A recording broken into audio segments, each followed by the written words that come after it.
हरे Krishna, Radhe Radhe friends. आज की इस वीडियो में हम जानेंगे कि मकर संक्रांति के दिन हमें 14 दीपक का दान कैसे करना है। फ्रेंड्स, मकर संक्रांति को स्नान दान का विशेष माना जाता है। मकर संक्रांति दान पुण्य का विशेष दिन होता है। इसमें भी विशेष होता है दीपक दान करना। मकर संक्रांति को हमें किस प्रकार से दीपक दान करना है, कहाँ कहाँ पर हमें दीपक दान करना है और बाद में इन दियों का हमें क्या करना है, ये तमाम जानकारी आपको आज की इसी वीडियो में मिलने वाली है। तो वीडियो को बहुत ही महत्वपूर्ण है, आप वीडियो को अंत तक जरूर देखना।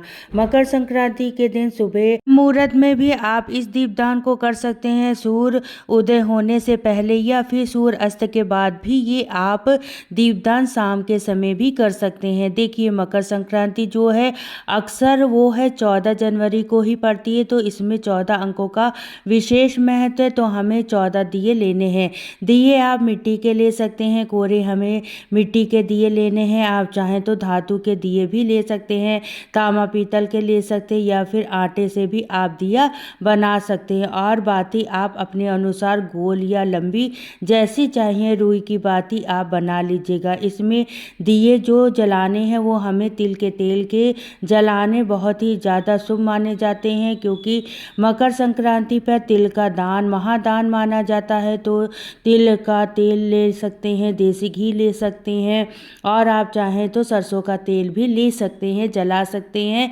लेकिन आप सरसों के तेल के या देसी घी के दिए जलाएं तो उसमें आपको तिल जरूर डालने हैं। थोड़े से काले या सफ़ेद तिल, कोई भी आप तिल उसमें डाल सकते हैं। तो मैं यहाँ पर दोनों डाल रही हूँ। आप उसमें एक तिल डाल दे, तिल के तेल भी जला रही हैं तो भी आप डाल सकती हैं। लेकिन आप देसी घी या सरसों का तेल के जला रही हैं ना, तो कंपलसरी है उसमें तिल डालना। इसके बाद हम दियों का टीका कर देंगे चंदन से, रोली से। देखिए, ये जो दिए हैं चाहे तो ये आप प्रज्वलित कर लीजिएगा। अगर आप घर के आसपास ही दिए प्रज्वलित कर रही हैं, कहीं दूर अगर आप जाना है तो दिए लेकर जा सकती हैं। तभी आप ऐसे ही दिए ले जाइए और पूजा करके उसके बाद में आप वहाँ पर प्रज्वलित कर सकती हैं। तो ऐसे हमने रोली चंदन से टीका कर दिया है। थोड़े से फूल भी हम इस पे समर्पित कर देंगे और इसके बाद में हाथ में जल लेकर दिए को हम मिनस देंगे। जब भी हम कोई चीज़ दान करते हैं ना, तो इस तरीके से मिनसा जाता है। ऐसी देखिए प्रार्थना करेंगे कि और भगवान से कि हम आज 14 दीपक को दान कर रहे हैं, इस दीपदान को आप स्वीकार करें। और देखिए, जब भी ये दिए हम घर में लगाए हैं उन्हें भी हमें यहाँ पर जला देंगे, बाकी को हम ऐसे ही रख देंगे। जहाँ पर हम जलाएंगे वहाँ पर ऐसे ही ले जा सकते हैं। तो अब हम जान लेते हैं कि ये दिए हम कहाँ कहाँ पर जलाएंगे। तो देखिए, जो सबसे पहला दिया है वो हम अपने ठाकुर जी के, भगवान जी के सामने, जो भी आपका पूजा स्थल है, घर का मंदिर हो, वहाँ पर आप एक दिया अब रखेंगे। उसके बाद में दूसरा दिया हमें रखना है तुलसी मैया के पास। हर घर के आंगन में तुलसी मैया होती ही हैं, तो उनके पास में हम एक दिया रखेंगे।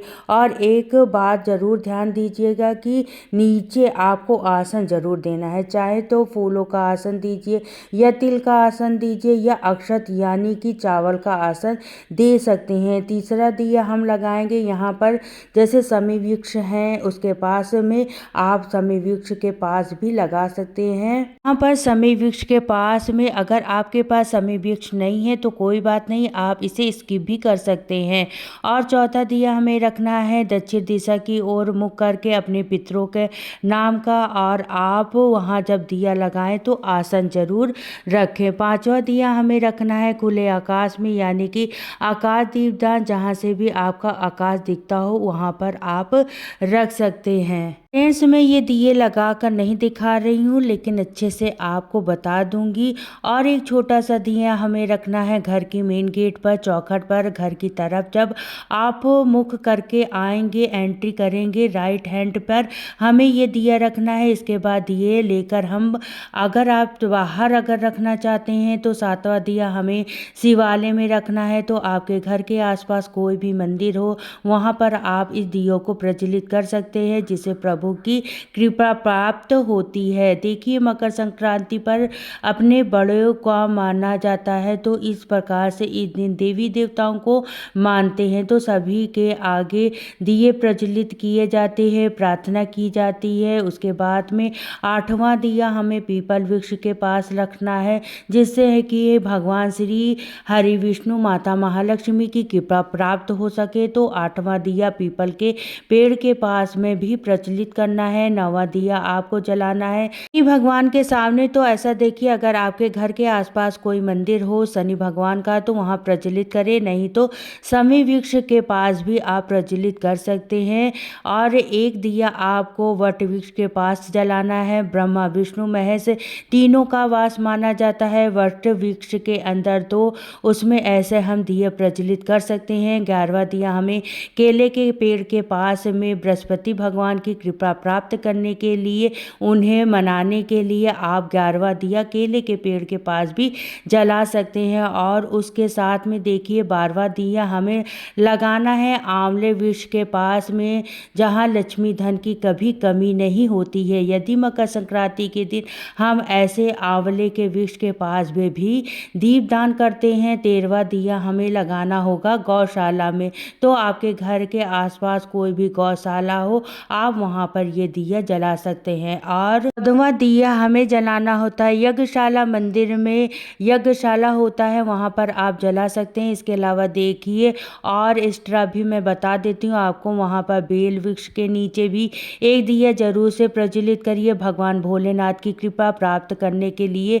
और अगर आपको कदम का वृक्ष मिल जाता है तो वहां पर भी आप एक दिया दान कर सकते हैं। अशोक के वृक्ष के पास भी आप दीप दान कर सकते हैं, या दीपक हमें किसी पवित्र नदी या जलशाले के किनारे में भी जला सकते हैं। अगर आप नहीं जा पा रहे हैं गंगा स्नान के लिए तो घर पर भी आप कृत्रिम गंगा बनाकर ही वहां पर भी आप दीपदान कर सकते हैं। तो फ्रेंड्स, ये मैंने काफ़ी सारी जगह बता दी है, जिसमें से 14 जगह पर आप अवश्य ही दीप प्रज्वलित करें। यदि आप बाहर कहीं नहीं जा पा रहे हैं तो ये सारे 14 से 14 दिए आप चाहें तो तुलसी मैया के पास भी जला सकते हैं, और घर के मंदिर में या पूजा स्थल पर भी 14 दिए एक साथ ही जला सकते हैं, या फिर 2-2 की संख्या में भी आप ये दिए जला सकते हैं। पूजा के बाद में दिए का भी हम क्या करना है, तो देखिए यदि आप धातु के दिए जलाते हैं तो जो दिए आप मंदिर में छोड़कर आए हैं तो मंदिर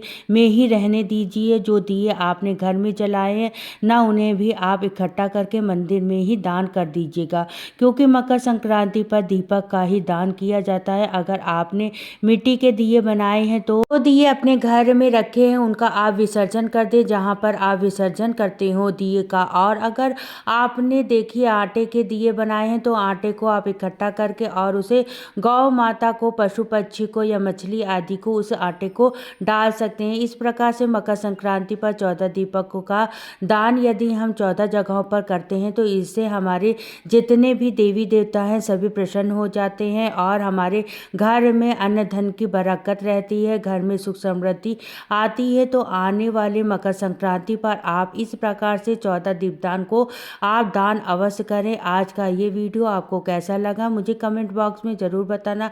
एक लाइक ज़रूर करिएगा। अगर मेरे चैनल पर पहली बार आए हैं तो प्लीज़ सब्सक्राइब कर लीजिएगा। फिर मिलती हूँ नेक्स्ट वीडियो में, तो सभी को राधे राधे।